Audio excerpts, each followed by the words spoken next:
Bismillahirrahmanirrahim. Berhati lembut, berpikir cerdas, dan berkhidmat untuk umat. Assalamualaikum warahmatullahi wabarakatuh. Alhamdulillahirabbil alamin wa bihi nasta'inu ala umuri dunya waddin. Wassalatu wassalamu asrofil anbiya'i wal mursalin wa ala alihi wa sahbihi ajma'in. Amma ba'du. Yang kami hormati Profesor Dr. Mujia Raharjo MSI, yang kami hormati, yang juga hadir pada pagi yang cerah ini, Bapak Ketua Lakpesdam NU Kabupaten Malang, Bapak Dr. Karim Malik Amrullah, yang kami hormati tim kru Hore dari Lakpesdam PCNU Kabupaten Malang, dan tak lupa kami sapa seluruh pemirsa dimanapun Anda berada pagi hari ini, seluruh follower. Alhamdulillah pada pagi hari yang cerah ini kita bisa hadir di dalamnya Bapak Profesor Dr. Mujia Raharjo untuk mengikuti kajian hari ke-7 yang dilakukan oleh Lakpesdam PCNU Kabupaten Malang, melakukan kajian tentang implementasi nilai-nilai keislaman di dalam kehidupan. Yang selanjutnya mari kita haturkan salawat dan salam kepada junjungan Nabi besar Muhammad Sallallahu Alaihi Wasallam. Karena beliaulah maka kita saat ini bisa hidup dalam jalan penuh ketenangan dan kedamaian. Untuk selanjutnya Bapak Ibu sekalian, mari kita awali acara pagi hari ini dengan bacaan basmalah. Tak lupa mari kita hadiahkan bacaan Al-Fatihah untuk almarhum Bapak Dr. Haji Muhammad Taufiki. Semoga seluruh amal ibadah yang sudah beliau lakukan dalam memperjuangkan Lakpesdam PCNU Kabupaten Malang menjadi amal ibadah beliau di alam sana. Biladratin Nabi Al-Mustafa Sallallahu Alaihi Wasallam, khususan almarhum Pak Taufiki. Al-Fatihah.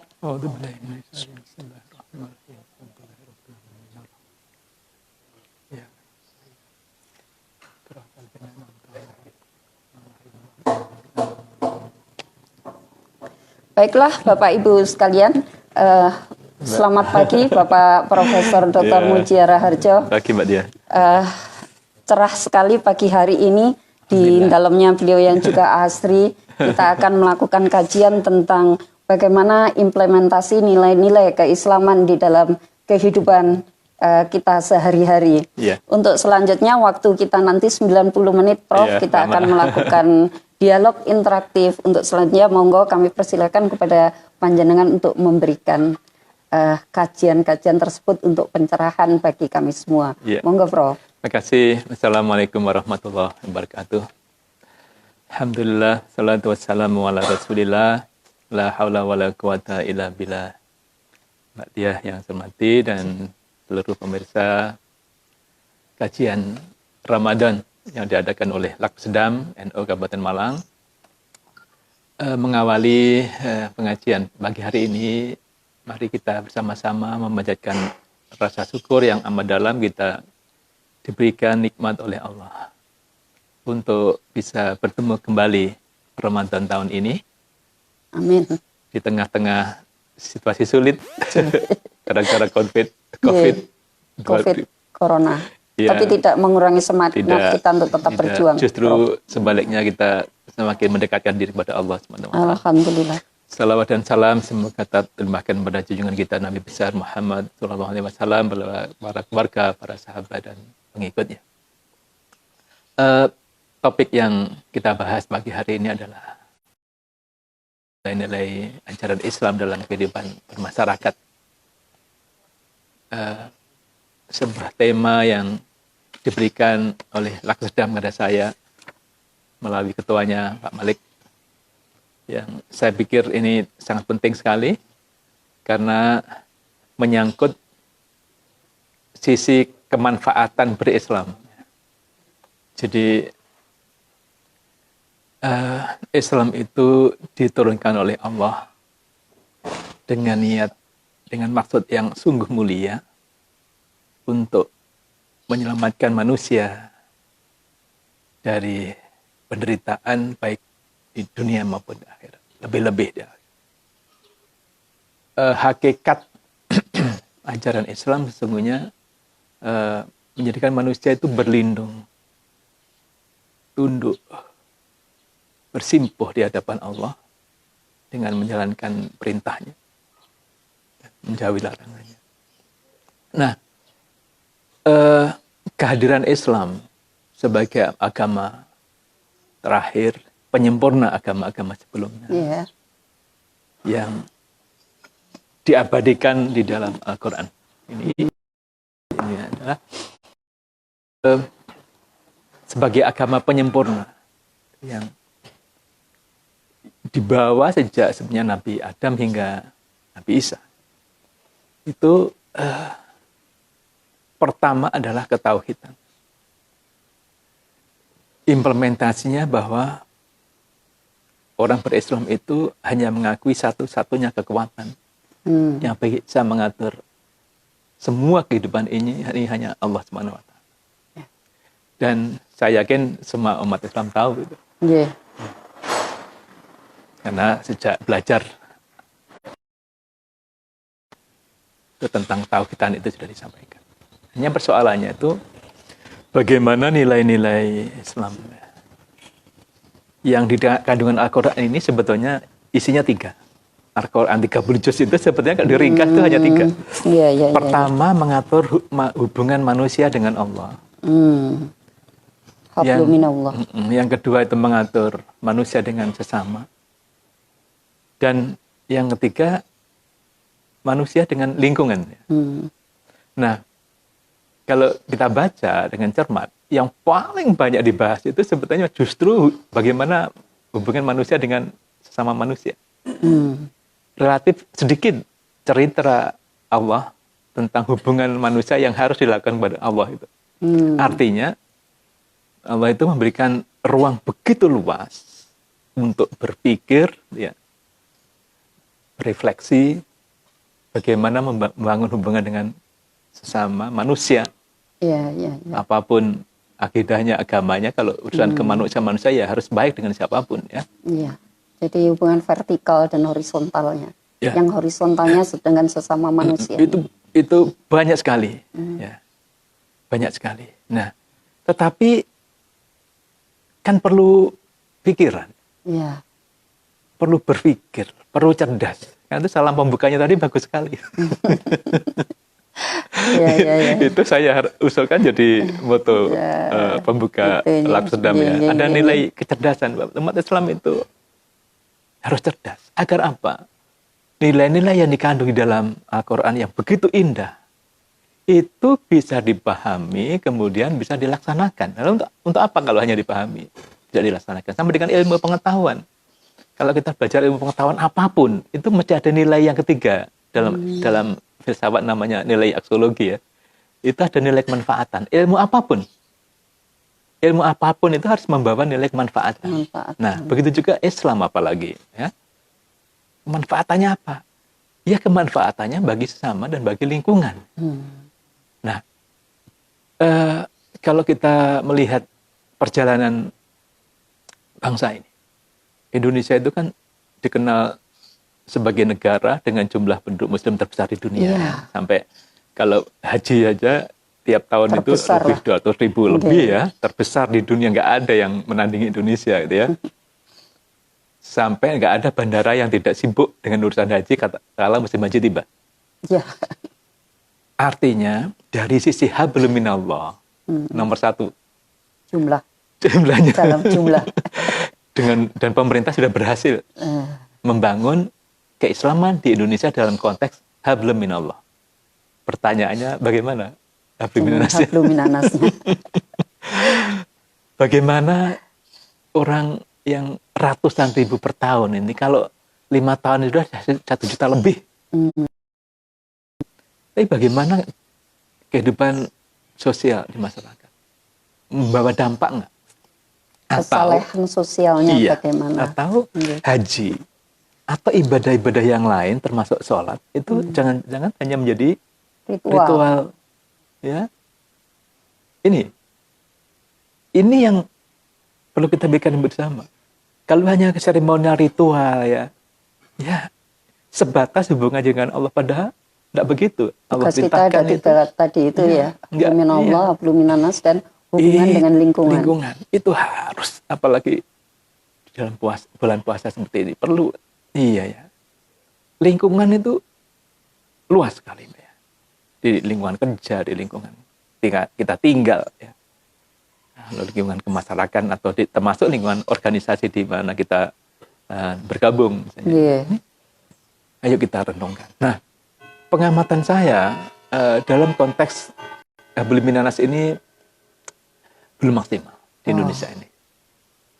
Buktinya apa? Kejahatan banyak, kekerasan banyak, pencurian banyak, kedoliman banyak. Bahkan ada fenomena aneh kapan hari ada seorang ibu di Medan yang membunuh, akhirnya terbongkar oleh polisi, dia membunuh suaminya yang hakim itu. Dengan enaknya setelah membunuh itu, orang yang membunuh itu hadiahnya disuruh umroh. Astagfirullahaladzim. Di TV itu, di YouTube. Sampai segitunya ya. Saya tuh lalu memahami gimana sih pemahaman agama gitu ya. Iya. Kok begitu enak setelah membunuh lalu kemudian hadiahnya umroh, sesuatu yang kontra begitu apakah ya. Setelah umroh itu lalu serta-merta dosa membunuh itu. Nah, ini menurut saya ada keterputusan pemahaman Islam di lingkungan masyarakat kita. Dan itu tidak satu-satunya, banyak juga yang seperti itu. Kita lalu setelah ini rame-rame apa? Umroh. Umroh rame-rame. Bukan begitu Islam itu. Islam itu tidak begitu. Jadi tidak bisa sesuatu yang baik dicari dengan cara yang jelek. Iya. Ya. Jadi sesuatu yang baik harus juga, tujuan yang baik harus dilakukan dengan cara-cara yang baik juga. Iya, dalam bahasa filsafat ilmu namanya epistemologinya harus benar. Mbak Tia meneliti itu kan untuk mencari kebenaran ilmu kan. Mencari kebenaran. Metodologinya harus benar ya. Epistemologinya harus benar. Nah, menghalau kemungkaran itu juga harus dengan cara-cara yang baik dan benar. Nah, gitu. Karena itu ini terjadi kenapa? Satu, pemahaman Islam kurang. Padahal perintah di dalam Al-Quran itu masuklah Islam itu dengan kafah ya. Kafah. Iya. Jadi apa tuh artinya pesan ini? Bukan terjemahannya semata terjemahannya. Artinya banyak orang berislam itu pemahaman Islam, apalagi implementasi ajaran-ajaran yang diyakini benar itu belum maksimal, belum kafah, belum perfect, belum sempurna. Nah, karena itu ini harus dilakukan upaya penyempurnaan. Dari mana? Pendidikan. Baik itu formal maupun yang non formal. Termasuk juga oleh ormas-ormas di bawah bendera Islam. Ya. NU, Muhammadiyah, termasuk Lakpedam seperti ini. Tidak dihentinya menyampaikan kepada umatnya berislam itu harus kafah.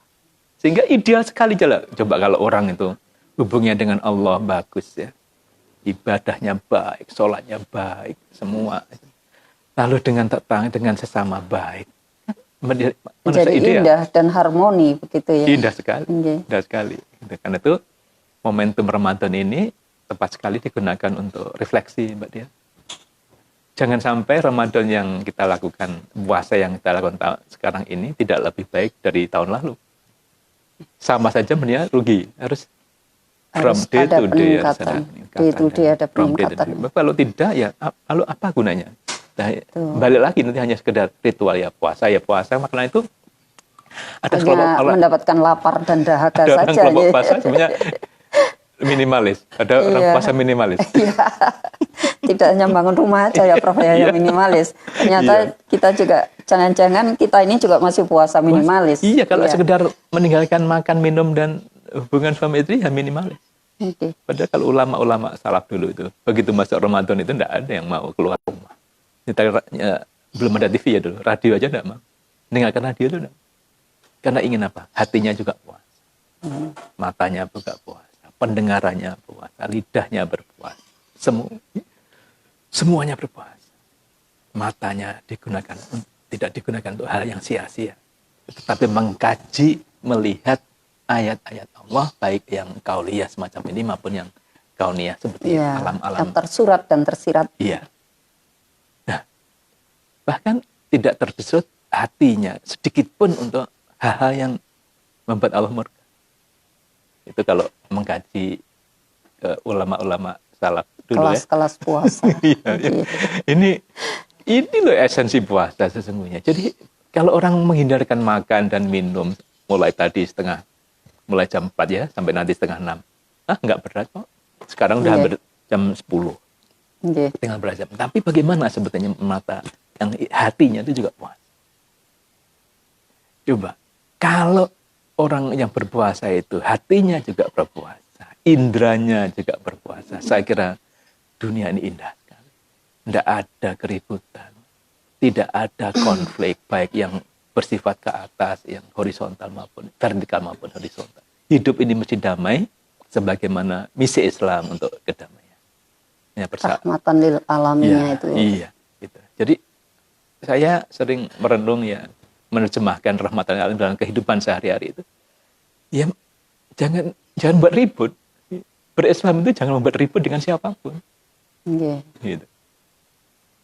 Jadi sari dari ajaran Islam itu seperti itu. Kemudian kita refleksi tadi, implementasinya ini yang perlu terus kita dengungkan, tidak henti-hentinya para ulama, para kiai, para ustadz, tidak henti-hentinya untuk menyuarakan ini persoalannya.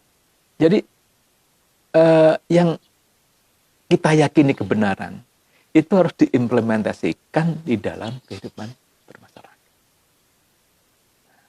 Jadi kalau itu bisa, maka sebelum orang Islam itu menikmati surga Allah, itu sudah menikmati surga dunia dulu. Iya. Kan indah sih, coba. Kalau ini bisa kita dalam hal apa saja lalu kita baik. Orang juga tidak merasa risau dengan kehadiran kita. Betul. Masya Allah. Itulah sari dari 30 juz dalam Al-Quran ini. Berarti kalau begitu kan saat ini waktu puasa yang sedang kita laksanakan saat ini bisa di ya Prof ya. Latihan, kemudian bagaimana nanti juga setelah puasa itu bisa mengimplementasikan makna dari puasa itu di dalam kehidupan sehari-hari. Di dalam kitab Ihya Ulumuddin Imam Ghazali tentang puasa itu menguraikan sangat detail sangat detail dan komprehensif bahwa sesungguhnya puasa sebulan ini dianggap sebagai puasa dohir. Puasa sesungguhnya 11 bulan kemudian masih bisa nggak buat? Masih itu sebagai implementasi rajin ke masjid sholat 5 waktu apa enggak? Kalau puasa kok mudah sekali ke masjid, begitu adzan langsung ke masjid berjamaah, sholat berjamaah ya. Setelah itu apakah setelah puasa masih begitu? Kenapa selama bulan Ramadan itu kok bisa? Karena resonansi bulan Ramadan itu luar biasa. Orang yang biasa pemarah jadi penyabar, yang biasanya kikir jadi dermawan. Kayaknya resonansinya. Padahal maksudnya misinya itu hiduplah 11 bulan kemudian ini dalam suasana berpuasa. Betul. Walaupun tidak dohir, maksudnya tetap makan dan minum, kembali makan dan minum, tapi hatinya berpuasa. Betapa indahnya kalau sampai Nabi orang yang berislam dengan benar, Nabi menjamin itu orang kita akan masuk surga. Kecuali yang tidak mau. Yang tidak mau itu apa? Yang tidak mau itu yang masuk Islam dengan tidak kafah tadi itu. Iya. Indah sekali ya nilai-nilai keislaman itu sebenarnya ya Prof ya. Memang bagaimana nilai-nilai yang indah tersebut bisa terimplementasikan dalam kehidupan masyarakat. Dan itulah perlu ilmu. Iya. Sehingga kira-kira kalau untuk saat ini Prof, kendalanya apa Prof? Kan, apalagi dengan perkembangan jumlah umat Islam penduduk yang demikian secara jumlah, masih secara jumlah. Umat Islam itu memiliki 3 persoalan akut di dunia. Ada 3 persoalan akut yang dihadapi oleh umat Islam di dunia. Jumlah umat Islam sekarang, penduduk dunia sekarang kan 7,2 miliar menurut PBB. Yang tahun 2050 nanti diperkirakan sudah menjadi 7,5 miliar. Akan ada 300 juta. Nah, dari jumlah ini 1,6 miliar itu umat Islam. 1,6 miliar 2050. Sekarang ini. Sekarang ya. Nah, dari 7,2 itu Islam. Nah, dari situ itu yang 200 juta itu dari Indonesia. Ya, dari Indonesia ya. itu menyumbang hampir 23% penduduk Muslim. Iya. Artinya sebenarnya kalau implementasi nilai-nilai keislaman itu bisa terimplementasikan di dalam yang 200 juta, itu sebuah potensi yang besar sekali untuk menciptakan kedamaian di dunia ini ya, Prof. Pertanyaannya 23% ini penduduk ini, Muslim ini, apakah sudah menyumbang dalam kehidupan sosial, politik, budaya, jangankan tingkat dunia, di nasional saja. Pertanyaannya seperti itu. Jawabannya belum. Belum ya. Lalu mengapa umat Islam didera oleh 3 persoalan akut? 1, kemiskinan. Betul. 2, keterbelakangan. Iya. Dan 3, kebodohan. Mengapa, Prof? Kemudian itu bisa terjadi, Prof? Padahal sebenarnya nilai-nilai ajaran, nilai-nilai tingkat spiritualitas, tuntunan sudah ada semua dijelaskan di Al-Quran. Tetapi kenapa pada saat implementasi kemudian seolah-olah ada yang terkat begitu ya? Karena apa kira-kira? Ini tadi persoalan ini yang harus diselesaikan. Ini penyebabnya. Nah, lalu orang bertanya dari begini, orang itu kalau tidak punya pendidikan, lalu kan pekerja seadanya. Betul. Kalau pekerjaan seadanya kan gaji seadanya, pendapatannya apa adanya. Kalau pendapatan apa adanya kan artinya kan hidup apa adanya. Gandeng. Menjadi sesuatu yang sambung menyambung dan dari itu ke itu saja ya. Akhirnya juga di posisi itu saja. Akhirnya harus diputus mata rantai ini. Bagaimana memutusnya? Satu-satunya cara memutusnya lewat pendidikan. Pendidikan yang benar. Pendidikan yang benar. Ya. Sehingga seperti Mbak Diah bisa seperti ini kan lewat pendidikan. Apalagi tadi sampai jadi dokter ya. Alhamdulillah. Apalagi jadi profesor kan pasti ibarat burung itu terbangnya lebih tinggi dia. Tidak hanya Laksdam kabupaten tapi nasional. Amin. Karena umat Islam itu jadi ormas-ormas NU Muhammadiyah harus ini lebih gigih lagi. Istilah saya menggelorakan pentingnya pendidikan bagi umat Islam. Apapun bidangnya. Apapun yang suka ilmu alam silahkan, ilmu eksakta ya, ilmu humaniora, ilmu sosial. Bagi ilmu apapun sama ilmu itu. Ilmu inilah sebetulnya yang bisa orang menjadi bisa mengimplementasikan ajaran-ajaran Islam. Jadi Al-Quran tidak cukup hanya dihafal. Hafid penting. Kalau dia dihafid lalu dengan mudah ini ayat apa ya, juz keberapa, ayat apa, bahkan baris keberapa tahu. Tetapi tidak cukup. Bagaimana itu dimanfaatkan? Diimplementasikan dalam kehidupan. Tapi kalau bisa memutus mata rantai ini, orang katakan pendidikan. Baik formal maupun informal tentunya. Jadi peran dari semua pihak. Termasuk berorganisasi itu berpendidikan, Mbak. Bergabung dalam organisasi ya. Organisasi yang benar dan baik. Termasuk dengan profesi, organisasi profesi, organisasi massa. Itu lahan pendidikan. Ya. Termasuk Mbak Diah aktif di Laksdam. Ini sarana pendidikan. Jadi tidak cukup kuliah di Brawijaya itu. Masih ada di kuliah di Brawijaya nggak ada materi Laksdam. Iya. Sesuai sudah spesialisasi bidang kalau itu, Prof. Ada koridornya sendiri-sendirinya dan itu kita sebenarnya juga harus aktif mencari di situ. Iya, mengatakan lah pendidikan kan perlu biaya. Banyak orang sekarang ini orang bisa sekolah dengan mengakses biaya siswa misalnya, baik dari pemerintah maupun dari swasta dari perorangan. Ini hanya kemauan aja orang. Kemauan inilah. Kalau kita sering mengklaim NU itu jumlahnya sampai 70-80 juta lebih ya. Kalau kita akuin. Coba kalau itu berpendidikan, Pak. Saya kira NU bersama ormas-ormas Islam yang lain benar-benar akan menjadi rahmat. Kalau jumlah sekian besar ini tidak berpendidikan, akan menjadi beban berat bagi siapa? Tadi itu, apa adanya tadi, termasuk hidup apa adanya. Hidup apa adanya. Jadi harus diputus. Coba, Lakpedam sebagai think tanknya NU, bisa nggak merumuskan konsep berpendidikan untuk semua warga? Ya harus dimulai, Prof. Iya, Ya, harus dimulai. pendidikan ya. Jadi termasuk pondok pesantren. Kan pondok pesantren itu jangan dinafikan. Kan ini lembaga pendidikan yang sangat eksis ya, yang kuat ya, bertahan ya. Tidak pernah gelombang apapun jauh sebelum merdeka sampai hari ini. Ini luar biasa kontribusinya bagi pembangunan SDM di Indonesia ini. Iya, Tentu tatkala belakangan pemerintah membuat PP tentang pondok pesantren, bagus sekali.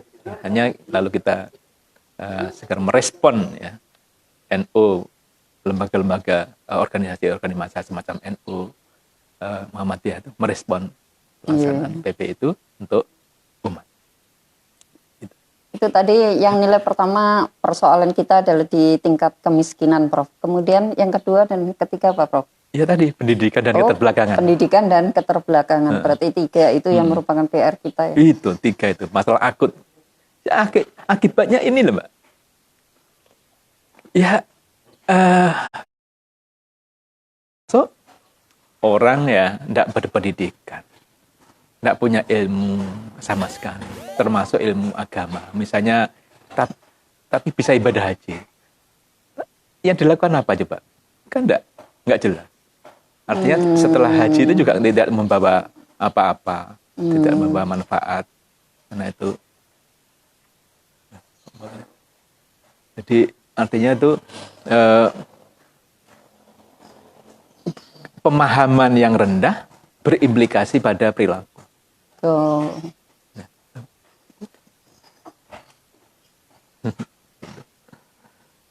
Gitu, Mbak. Nganten ya. Ini Prof, panjenengan kan juga mantan rektor Universitas Islam di Malang ya. Yang dulu orang bilangnya zaman waktu saya masih muda dulu bilangnya IAIN, kemudian sekarang ganti nama beberapa, terakhir UIN ya. Yeah. Kira-kira nilai-nilai keislaman yang sudah diimplementasikan lewat lembaga formal ya, Prof. Kalau perguruan tinggi itu kan lembaga formal.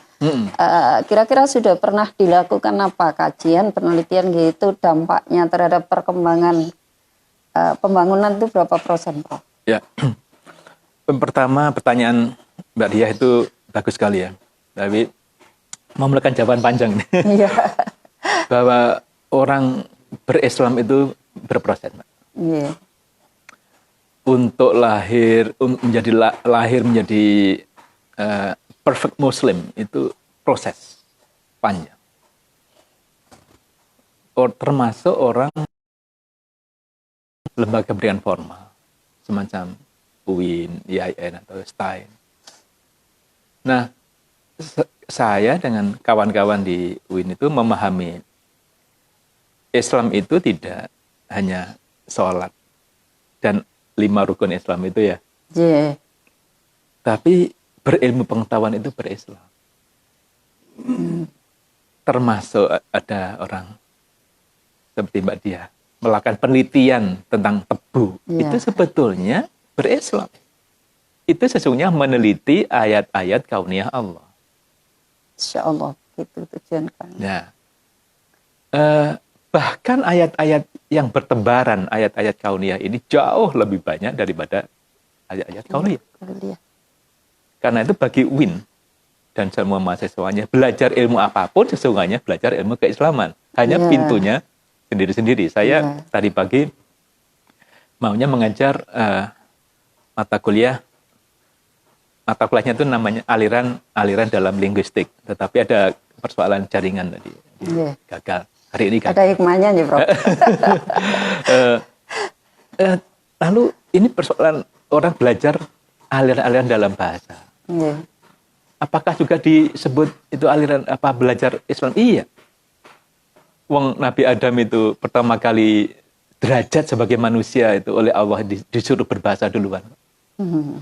Ketika Nabi Adam itu disuruh menyebut nama-nama benda itu kan secara simbolik sesungguhnya Allah itu mengajari Adam itu berbahasa. Iya, betul. Jadi ya ilmu keislaman hanya pintunya linguistik gitu. Begitu juga kedokteran apalagi ya. Melakukan anatomi tubuh. Menurut ilmu kedokteran dan tubuh manusia itu kan terdiri dari unsur-unsur yang jumlahnya tidak terhitung ya, saking banyaknya gitu ya. Itu kan manusia tidak mampu membuat ayat itu. Tapi ujungnya apa? Ujungnya setiap peneliti muslim atau sarjana muslim itu mengagumi ciptaan Allah. Dari ilmu yang saya pelajari saja, betapa tidak kagum, setiap manusia itu berbahasa dengan caranya sendiri-sendiri. Iya, betul. Sekarang ada 7,2 miliar manusia di jagat raya ini berbahasa sendiri-sendiri. 7,2 miliar. Iya, tidak ada loh yang suaranya sama satu dengan yang lain. Oh, gitu ya. Iya. Enggak ada. Beda nih. Enggak ada. Beda. Dialeknya aja mungkin yang sama aja. Ada dialek, ada ideolek, ada nanti fungsiolek, ada banyak-banyak, ada sosiolek. Itu saya kayak gitu. Yang manusia tidak mampu membawa. Betul. Kok itu saja sudah sebagai seorang yang mendalami ilmu gitu, mesti harus berakhir dengan kekagumannya pada Allah. Betul. Maka bagi saya dengan teman-teman di UIN itu mempelajari ilmu pengetahuan itu ujungnya harus mampu meningkatkan kualitas iman dan takwa. Jadi buahnya begitu ciptaan Allah, begitu rahasia Allah di dalam ayat-ayat kauniyah maupun yang kauliyah. Jadi kalau kembali ke pertanyaan Mbak Diati, bagaimana prosesnya ya? Secara dohir kurikulumnya dibuat integrasi. Ya yang akademik lah, yang semuanya mengarah kepada bagaimana pemahaman integratif ya antara Islam dengan ilmu pengetahuan. Lalu kegiatan-kegiatan spiritual, pengajian, sholat berjamaah yang lalu di hari-hari besar Islam ada juga pengajian-pengajian, termasuk khatmul Quran. Belum lagi harus dima'hadkan program-program tahfidzul Quran. Ini kan acara kegiatan-kegiatan dohir dalam rangka menuju keislaman. Tapi di luar itu sesungguhnya banyak sekali. Berada di laboratorium biologi, laboratorium kimia atau fisika, hakikatnya juga belajar tentang Islam melalui ayat-ayat kauniyah. Itulah cara pandang kami tentang Islam itu seperti itu. Gitulah. Berarti apa itu hubungan habluminallahnya kita lakukan, tetapi pengembangan untuk mendukung hubungan horizontalnya tadi itu juga dikembangkan juga ya, itu Prof, kan ya? Makanya kan perlu ilmu. Betapa dengan didukung ilmu pengetahuan, kemudian pada akhirnya dengan semakin tahu kita ini akan merasa semakin kecil, semakin tidak ada apa-apanya di hadapan Allah. Begitu Prof. Karena ternyata sangat rumit. Sangat rumit. Sebetulnya sekali. Mudah sekali kalau umat Islam ini ingin maju, Mbak ya, yang jumlahnya 23% tadi ingin maju, memberi sumbangan pada kehidupan warga dunia, itu sudah ada contohnya. Apa contohnya? Mengapa Islam dulu berkembang pesat di abad pertengahan itu? Karena ilmuwan muslimnya, intelektual muslimnya adalah intelektual yang memahami Islam, ajaran Islam ini. Tetapi pada saat yang sama mereka adalah ilmuwan. Ada ahli sejarah, ada ahli hukum, ada ahli astronomi, ahli kedokteran, ahli ilmu eksakta, falak, filsafat. Itu integratif. Jadi nggak ada ulama Islam itu yang monodisiplin itu. Jadi kalau sampai nanya itu, misalnya Imam Ghazali itu alumni jurusan apa, kan bingung sampai. Oh, dia itu juga ahli sosiologi, ahli filsafat, Kemudian lebih jauh lagi, Prof. Kira-kira dalam sejarah perkembangan Islam ya, kalau kita hubungkan dengan sejarah perkembangan Islam, sepertinya ada masa yang kemudian terputus dan sepertinya itu agak berlanjut gitu sampai sekarang, yang menjadikan kemudian tadi seperti panjenengan sampaikan, persoalan kita bagi umat muslim ya itu tadi ekonomi, keterbelakangan dan pendidikan itu seolah-olah kan ada sesuatu yang terputus dibandingkan dengan awal-awal perkembangan banyak intelektual muslim di awal-awal dulu. Mengapa, Prof? Atau terus kira-kira dengan sebenarnya kita punya potensi nggih, Prof, untuk bisa lagi menuju ke situ karena dari jumlah kita sangat besar sekali. Kira-kira untuk kesana lagi apa yang harus kita lakukan, Prof? Sejarah peradaban manusia itu berjalan siklus 600 tahunan. Jadi setiap 600 tahun atau 6 abad itu berganti. Oh, gitu. Ya. Jadi sebut aja misalnya mulai tahun 1. Ya. Ketika itu satu Masehi sampai tahun 600, ya. Kemudian Islam hadir. Itu kan 6 abad. 6 abad. Kita menyebut sebelum Islam itu abad jahiliyah. Islam datang itu untuk menata kehidupan jahiliyah itu menjadi kehidupan yang benar. Kemudian 600 tahun setelah itu ada masa semacam pemasungan spiritualitas bersamaan dengan kegiatan orang-orang Barat yang melakukan semacam kolonisasi di seluruh dunia. Ya. Jadi kekeringan spiritual. Nah, abad 20, akhir abad 19 itu dirasakan oleh umat sedunia, tidak hanya umat Islam, betapa mereka merindukan kembali suasana spiritual. Masuk abad 20. Termasuk abad 21 ini. Gitu. Makanya sekarang ini di seluruh dunia ada fenomena lembaga pendidikan itu yang punya nilai agama, spiritual, itu mesti didatangi banyak orang. Oh, gitu ya. Iya. Untuk sekarang iya. Itu artinya manusia rindu dengan spiritualitas. Ternyata ketika revolusi industri dulu berkembang, kan orang merindukan berasumsi bahwa kalau hidup ini dengan industri dengan mudah, maka mereka akan sejahtera. Ternyata tidak terbukti. Betul, mereka mendapat kemudahan, akses hidup, tetapi tidak memperoleh kesejahteraan karena keringnya spiritualitas. Nah, disadari karena itu sekarang kembali lagi di dalam konteks Indonesia sesungguhnya tatkala pemerintah mendirikan mengkonversi lembaga-lembaga pendidikan yang dulu IAIN atau STAN menjadi UIN, itu dalam rangka ini. Agar orang belajar di universitas itu orang Islam dia ada belajar sains gitu loh. Makanya waktu saya menjadi rektor saya untuk menyambungkan benang yang seolah terputus itu tadi. Dengan teman-teman itu saya betul-betul berambisi membuka kedokteran. Itu sebenarnya dalam akhir lahir Ibnu Sina baru. Iya. Gitu loh. Ya. Kalau ini terbukti nanti berapa tahun ya proses ini sampai 15-20 tahun yang akan datang akan lahir orang-orang dia dokter yang profesional menguasai ilmu kedokteran, tapi pada saat yang sama dia juga memahami Al-Quran. Saya kira akan menjadi dokter yang menyelamatkan orang, dokter yang tidak mau aborsi. Oh iya. Dan itu memang penting untuk menyambungkan sesuatu yang seolah-olah terputus tadi. Iya, saya merindukan gambaran dokter ketika dulu dokter yang ketika dulu Islam berjaya itu di abad-abad itu semacam apa sih idealisnya itu seorang dokter itu. Jadi begitu juga ilmu-ilmu yang lain. Itu saya sangat dengan teman-teman pada saat itu sangat berambisi dan alhamdulillah lalu diizinkan oleh pemerintah dan sekarang berjalan.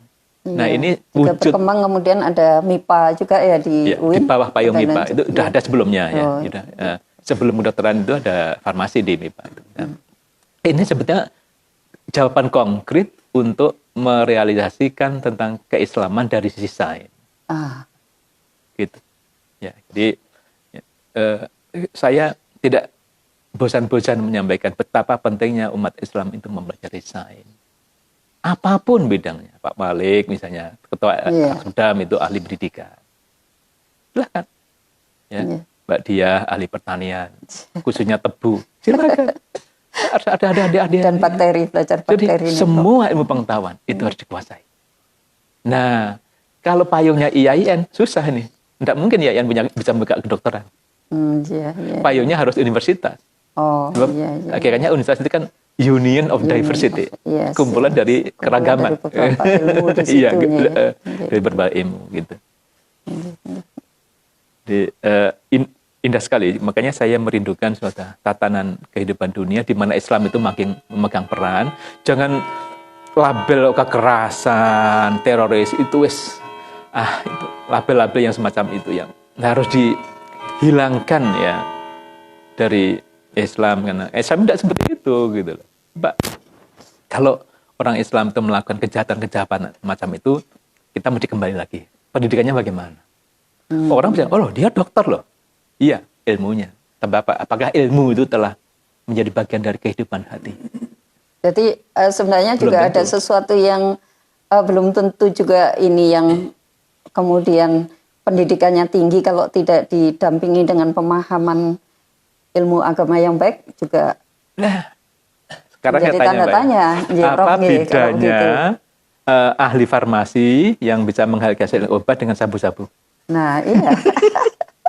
Kan dekat sekali. Iya, dekat sekali. Dekat sekali. Keilmuannya juga di situ, juga tentang drug, tentang obat. Ilmu itu kalau tidak dipegang oleh orang yang benar, itu bisa berubah menjadi kejahatan. Semakin tinggi ilmu seseorang, jika tidak didampingi dengan tingkat keimanan yang baik, menjadi sesuatu yang tingkat bahayanya lebih luas. Iya. Tingkat bahayanya lebih luas. Iya. Lah siapa yang buat bom atom? Lah, iya. Coba siapa tahu ya siapa yang buat virus corona misalnya. Jangan-jangan dibuat oleh orang kita nggak tahu ya. Coba kayak gini dampaknya itu. Kalau itu tapi memang jelas buatan, orang pintar kalau memang itu dibuat oleh seseorang. Ya. Kita perlu dibuktikan dulu, perlu penelitian. Jadi kalau ini buatan, betapa jahatnya manusia itu membuat virus semacam itu yang membuat orang dunia bisa sampai repot, sampai kita pengajian aja online kayak gini nih. Iya. Ini meskipun kan dampak, ini sebenarnya juga COVID. Iya, meskipun ini juga sebenarnya pemaksaan yang indah. Jadi kita dipaksa dan terpaksa untuk mengenal teknologi baru. Iya, ini yang bukti, dulu mungkin bagi kalangan usia 50 tahun ke atas itu agak gaptek begitu ya. Iya. Jadi sekarang mau tidak mau harus familiar. Iya. Jadi, itu bukti kalau ilmu itu tidak digunakan dengan baik oleh orang yang benar. Jadi petaka. Makanya kalau punya ilmu pengetahuan, harus diiringi dengan perilaku yang baik. Dan perilaku yang baik itu panduannya ini. Tadi itu ya, ada 3 tadi ya. Hablum minallah, hablum minanas, dan hubungan manusia dengan lingkungan sekitar. Lingkungan dalam arti luas. Lingkungan dalam, tidak hanya fisik. Tidak hanya fisik, tapi juga non-fisik. Lingkungan sosial. Lingkungan sosial. Sosial kemasyarakatan. Seperti itu. Jadi, kembali ke pertanyaan Mbak Diah tadi, berislam itu berproses. Untuk mencapai sampai derajat kesempurnaan, mungkin sampai seseorang meninggal itu juga belum sempurna, tapi upaya menuju kesempurnaan itu harus terus dilakukan. Jangan sampai tambah usia, tidak tambah ilmunya.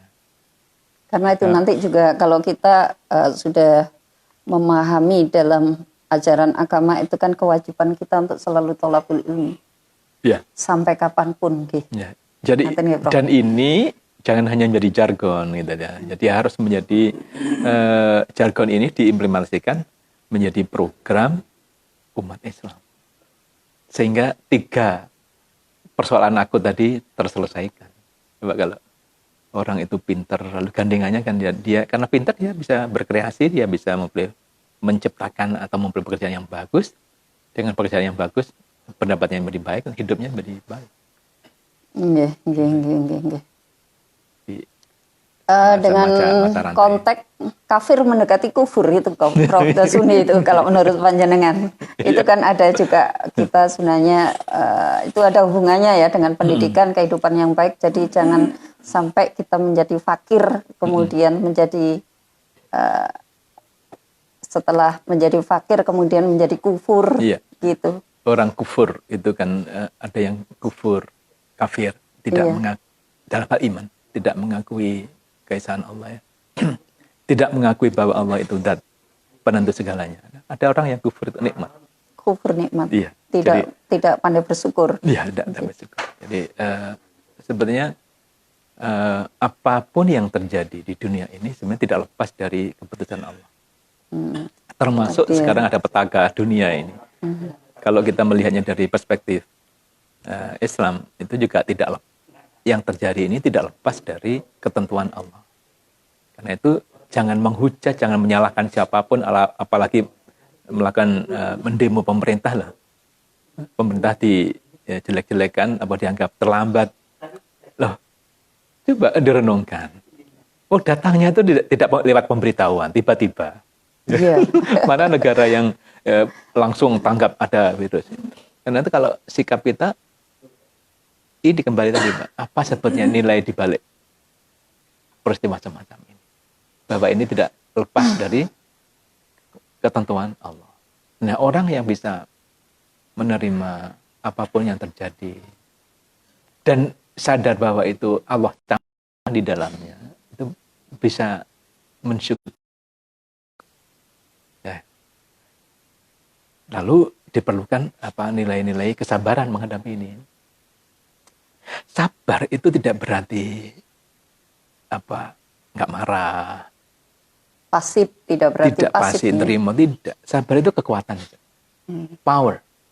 Iya, yang kemudian kalau orang dengan sikap kesabarannya itu bisa berpikir logis, seseorang pas marah, emosional dia, nggak bisa berpikir logis, mesti keliru. Kalau ngomong aja bisa keliru. Karena Islam itu tidak begitu, mengajarkan umatnya untuk bekerja keras. Carilah harta, carilah kehidupan yang halal. Bekerja. Kalau ingin kaya, bekerja keras. Ya, karena itu sifat Allah itu kan salah satunya kan maha pemberi ya, pengasih ya, memberi. Siapapun yang dikasih. Siapapun yang hidup ciptaan Allah ini di dunia ini dikasih rezeki. Tapi rezeki untuk hidup. Tetapi untuk bisa maksimal, Mbak Tia ingin kaya raya misalnya, ya bekerja melebihi standar. Tapi kalau orang sehari 6 jam kerja, coba kerja 8 jam. Atau 10 jam. Masuk dia ingin pinter. Kalau tidak ingin pinter, ya hidup aja bisa. Ya hidup aja ini. Biasa aja. Ya jadi biasa saja. Tapi kalau ingin pinter, sekolah. Dari S1, S2, sampai S3 kan. Kalau S3 belum cukup, bisa ngambil yang lagi. Ilmu satu belum cukup, ilmu yang lain lagi. Itu artinya apa? Allah memberikan ruang pada orang itu untuk bekerja, belajar, bisa mencapai derajat melebihi yang ditentukan oleh Allah. Sehingga Allah itu di dalam kitab Ihya itu sering Allah itu mengubah ketentuan yang sudah tertulis. Iya, karena upayanya. Karena ikhtiar dari Allah itu sering mengubah keputusannya. Karena ikhtiar yang orang itu sendiri. Iya. Ini sudah dijelaskan di kitab Ihya Ulumuddin. Iya. Prof. Iya. Saya baca juga panjenengan kan sering ikuti kajian di dalam almarhum Tolkah nggih. Iya. Kitab Ihya Ulumuddin. Jadi ceritanya itu mungkin bisa ditularkan ke kita dan pemirsa, Prof. Kira-kira yang terpenting dalam mengimplementasikan nilai-nilai kehidupan Islam di dalam kehidupan sehari-hari. Kalau kita merunut di dalam penjelasan kitab itu bagaimana, Pak? Awalnya saya itu nggak tahu ada pengajian itu. Saya diberitahu oleh sahabat saya Profesor Mas'ud Said. Ada pengajian di Ihya Tolkah waktu itu. Terus kok waktu itu longgar, saya diantar di sana. Loh, kok bagus ya. Pertama kali saya dengarkan aja ya. Kok bagus uraiannya. Terus itu 9 tahun yang lalu. Terus akhirnya akhirnya saya ikut rutin. Malah Prof Mas'ud Said karena beliau sibuk di Jakarta, yang sempat ngantarkan saya sempat off, lalu belakangan balik lagi. Nah, kitab itu kaya hasanah. Iya. Jadi menurut saya luar biasa ya. Sampai sekarang itu saya pelajari. Di dalamnya ada ajaran apapun. Ya tadi itu, bagaimana membangun hubungan dengan Allah, bagaimana membangun hubungan sesama, termasuk bagaimana pentingnya ilmu pengetahuan. Imam Ghazali itu luar biasa. Dia menurut saya itu maha guru. Tidak cukup kalau beliau diberi gelar profesor itu. Imam Ghazali itu maha guru menurut saya itu. Yang begitu luas. Pada saat itu sudah bisa menulis kitab seperti itu. Yang belakangan saya pelajari ilmu-ilmu sosial ya. Karena saya ngambil S3 saya itu bidang ilmu sosial dan mempelajari ilmu-ilmu sosial, teori-teori sosial, Weber, Durkheim dan seterusnya. Yang itu di kitab Imam Ghazali itu sudah ada jauh-jauh sebelumnya. Jadi saya kalau Imam Ghazali tidak memperoleh dari hidayah Allah itu susah nulis kayak gitu. Berapa jumlah kitabnya sekarang? Yang sekarang kitab itu dibaca oleh miliaran, jutaan manusia, ratusan juta manusia di dunia. Kaya hasanah. Karena itu menurut saya jadi balik tadi umat Islam jangan nggak tahu bahasa Arab sama sekali. Gitu. jadi kalau paling tidak itu tahulah yang makna kalau dia sholat itu yang dibaca itu apa maknanya itu tahu gitulah. Sehingga minimalisnya harus dibaca dia bisa khusyuk. Kalau nggak tahu apa maknanya yang diucapkan itu orang lalu menjadi ritual belaka. Nah, di pesan kembali ke pertanyaan Mbak Tia tadi, kalau sampai sekarang belum habis. Terakhir sebelum beliau Yaitullah itu sakit sampai beliau wafat itu baru masuk awal buku jilid kedua. Jadi, pengajiannya itu loh mulai jam 6:30 sampai jam 9:15. Itu kadang-kadang hanya bahas satu pokok bahasa. Ya bayangkan. Tapi pemaknanya begitu dalam dan luasnya. Beliau sendiri, saya belum menemukan ya ulama yang pemahamannya kitab itu melebihi beliau sampai sekarang ini. Kalau ada akan saya datangi. Belum ada. Yang kedua, pertanyaan dari teman-teman yang ikut pengajian juga melebar kemana-mana. Jadi dan apapun yang ditanyakan beliau itu bisa menjawab. Coba bayangkan. Apapun beliau itu tahu hal-hal sekecil apapun di balik yang tersurat di dalam kitab itu ada banyak sekali informasi yang tersurat. Dia tahu asbabun nuzul peristiwa. Itu bahkan Yaitullah bisa menjelaskan gamblang ayat demi ayat yang kadang-kadang di dalam kitab itu kan Imam Ghazali juga minta ayat. Asbabun nuzul itu dari mana? Apa konteksnya saat itu, baik konteks historis, konteks sosial, konteks kultural pada saat itu, apa itu beliau tahu. Jadi, misalnya gini, di dalam surah Al-Baqarah ayat 155 itu ada Allah berfirman, wala nabluwannakum bisa'im minal khaufi wal ju'i wa naqsin minal amwali wal anfusi was samarat wa basyiris sabirin alladzina idza asabatum musibah qalu inna lillahi wa inna ilaihi raji'un. Itu ayat itu kalau diteruskan dengan informasi tentang orang haji dan umroh itu harus bersa'i. Ya. Orang itu harus bersa'i dari Bukit Sofa ke Marwah. Itu apa? Beliau dengan gamblang menjelaskan. Padahal saya mencari kitab informasi dari buku-buku tafsir. Ya. Itu nggak ada. Tapi beliau dengan gamblang menjelaskan. Nah, sekali lagi, pengetahuan yang diperoleh dari kitab itu juga harus diimplementasikan.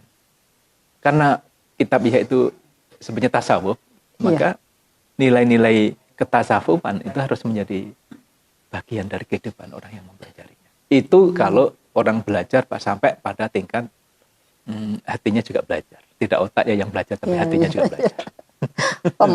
Pemaknaannya sudah dalam ya. Tidak hanya pada luarnya saja, tetapi sudah mengupas dan masuk ke dalam inti. Ya, saya sedih beliau berpulang karena pengajian kita belum selesai. Tapi saya juga bersyukur, saya sempat mengaji sampai kitab itu kira-kira 9 tahun. Jadi sampai terakhir beliau sakit.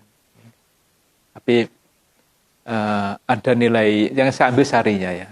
Sari bahwa hidup itu memang perlu refleksi, renungan. Jadi sebab yang kita lakukan sesungguhnya akan berdampak pada kehidupan berikutnya. Ya, termasuk kita diperintah Allah untuk berpuasa. Kalau tidak ada kehidupan selanjutnya. Tidak mungkin ada ajaran-ajaran seperti kita berpuasa, kita berzakat, kita bersolat, berhaji. Ya hidup biasa-biasa saja, toh tidak ada resiko setelahnya. Ini hasil sebuah renungan atau refleksi. Kenapa sih ini kok kita ini disuruh baik? Kenapa kok kita ini disuruh beribadah? Ya karena ada kehidupan sesudahnya yang itu. Maka di dalam pandangan ilmu sesungguhnya yang diperoleh orang saat ini adalah buah dari perjalanan sebelumnya. Karena itu masa lalu, masa sekarang, dan masa akan datang itu juga siklus. Tatkala Mbak Dia sekarang kerja keras melakukan penelitian, sekarang S3, itu untuk kehidupan yang akan datang. Tidak untuk sekarang. Iya, untuk ke depan nanti. Termasuk belajar refleksi yang lalu, misalnya melakukan renungan, bahasa agamanya melakukan muhasabah yang lalu. Itu sebenarnya juga untuk melihat kehidupan kita, mempersiapkan yang ada. Yang jelek-jelek nggak usah diulangi, tapi yang baik-baik diteruskan dengan format sesuai dengan konteks yang baru. Gitu. Nilai-nilai yang saya ambil dari kuliah tasawuf. Iya. Yang 9 tahun itu ya. Kuliah tasawuf tanpa kalau SKS. Tanpa SKS ya. SKS-nya besar JS. Sekali itu. Iya, Prof. Iya. Karena ya pengajiannya santai, ya sarungan, ya kadang-kadang makan bersama gitu ya, kalau longgar gitu. Tapi substansinya ya, yang diperoleh itu dari beliau itu.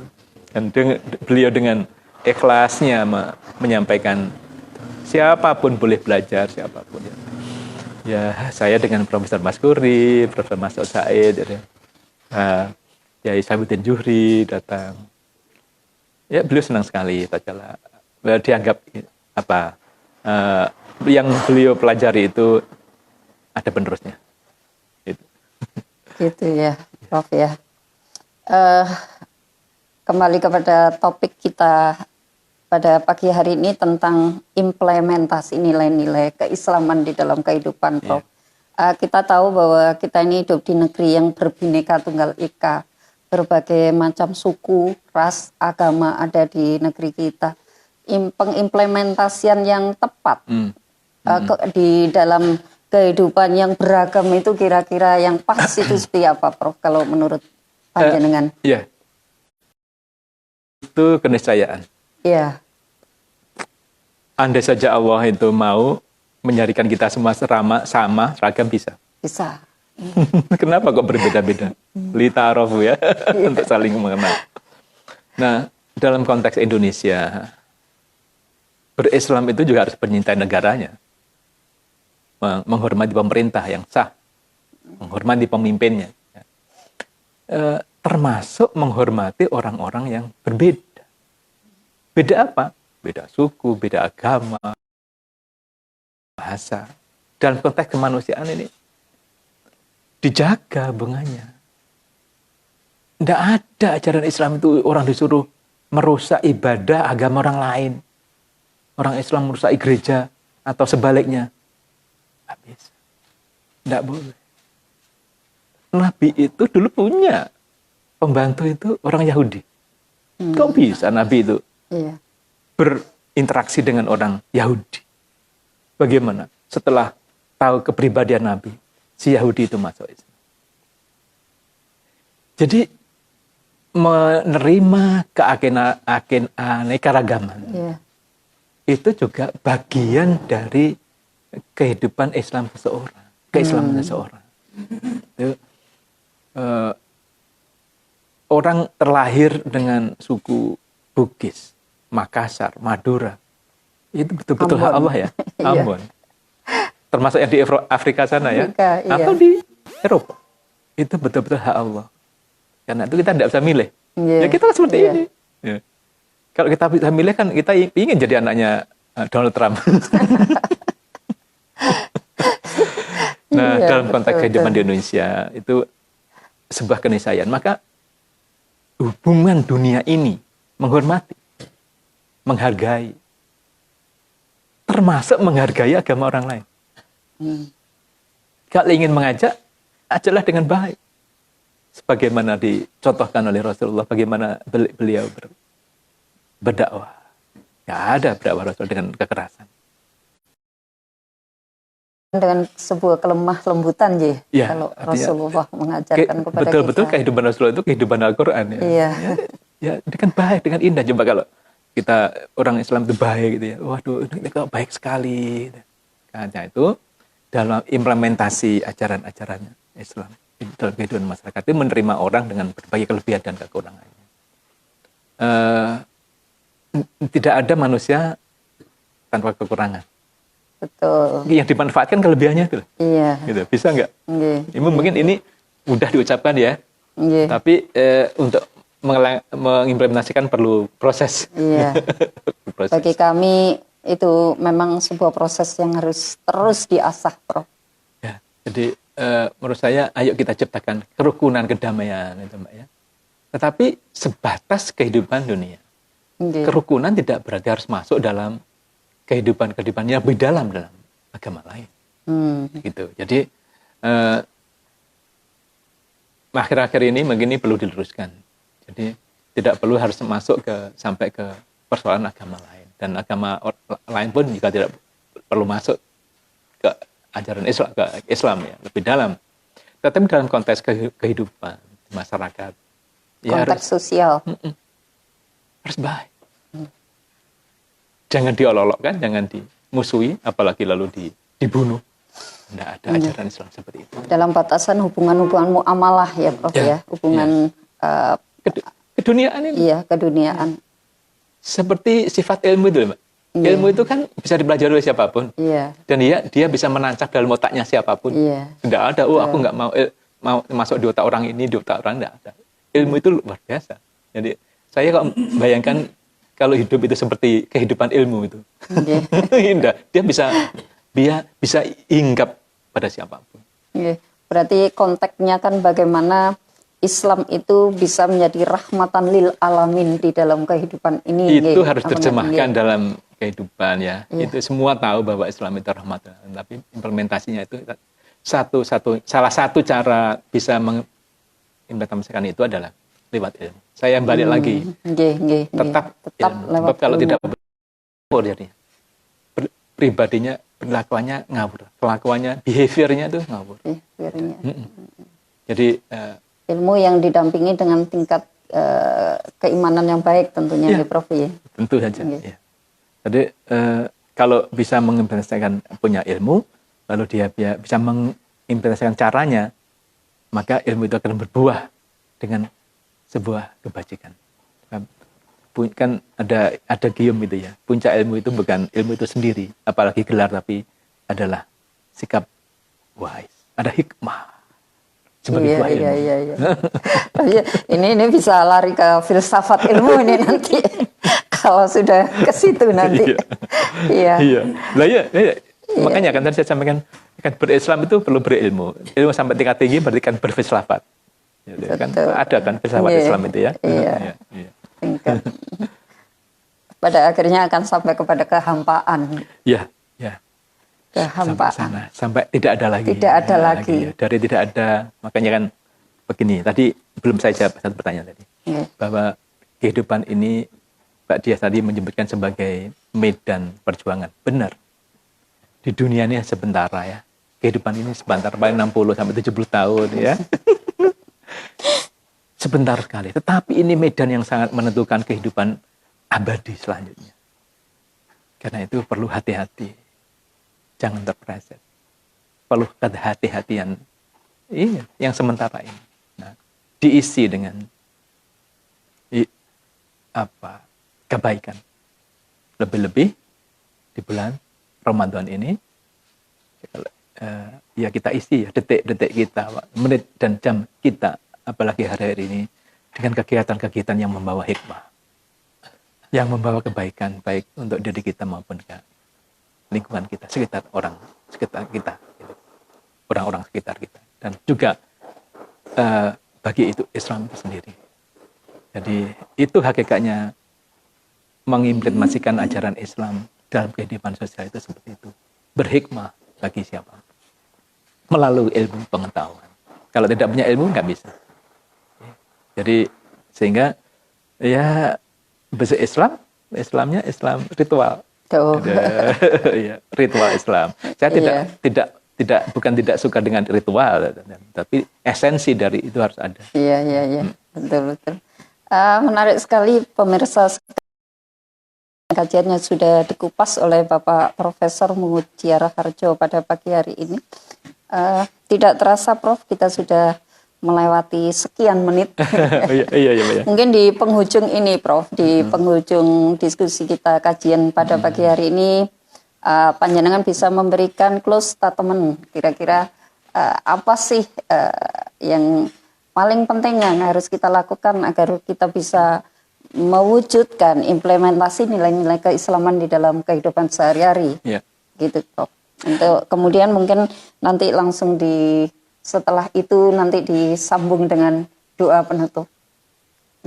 Monggo Prof. Pertama disadari bahwa berislam itu berproses. Proses itu artinya memerlukan waktu, tetapi harus ada setiap itu upaya pengembangan diri. Ya, belajarlah ilmu pengetahuan, belajarlah ilmu lebih-lebih di bulan Ramadan semacam ini. Tambahlah ilmu agama, ikutlah pengajian dari siapapun lah, dengarkan pengajian, baca buku tentang Islam, baca buku tentang riwayat kisah-kisah para nabi, ya. Yang intinya akan semua ini peningkatan yang dari itu bisa berdampak pada aksi, aksi untuk mengaplikasikan dalam kehidupan. Tapi kalau tidak punya, anggaplah ini sebagai ilmu, sebagai alat. Kalau tidak punya alat, bagaimana kita bisa bertindak? Sampai aja ke rumah saya ini pakai alat, pakai mobil, ya, pakai kendaraan. Termasuk menyiapkan perangkat seperti ini perlu ilmu. Jadi, kalau umat Islam sadar pentingnya ilmu, harus berusaha caranya itulah. Harus belajar. Kalau betul-betul tidak punya sarana, ya ikut. Saya dulu untuk kuliah itu dengan berbagai cara, pokoknya saya tidak bisa, harus kuliah. Padahal maaf aja ya, tahun-tahun itu mungkin saya orang pertama orang kedua lah di desa itu yang kuliah. Jadi tantangannya berat. Ajaan untuk kerja itu banyak sekali aja. Ke sawah ya terutama. Tapi saya kok pengen kuliah. Saya pengen sekolah. Padahal tidak terbayang biaya dari mana. Pokoknya saya kuliah, masa meninggal. Saya kuliah. Lalu ilmu. Jadi harus semangat. Lakspedam sebagai think tanknya NU, khususnya di Kabupaten Malang ini harus menjadi pendorong, giroh umat Islam, NU atau di luar NU untuk mencari ilmu pengetahuan. Itu satu. Yang kedua, berislam itu tidak cukup hanya menjalankan yang saja. Artinya hanya menghafal. Sholat rutin tidak, tetapi dibarengi dengan bersikap hidup di masyarakat yang baik, sehingga buah dari keislaman kita ini dirasakan oleh tidak hanya kita tetapi oleh yang lain. Yakinlah bahwa setiap kebajikan yang kita torehkan itu akan membawa hikmah tidak hanya di dunia tetapi juga di akhirat. Termasuk begitu juga kejelekan yang kita lakukan juga berdampak.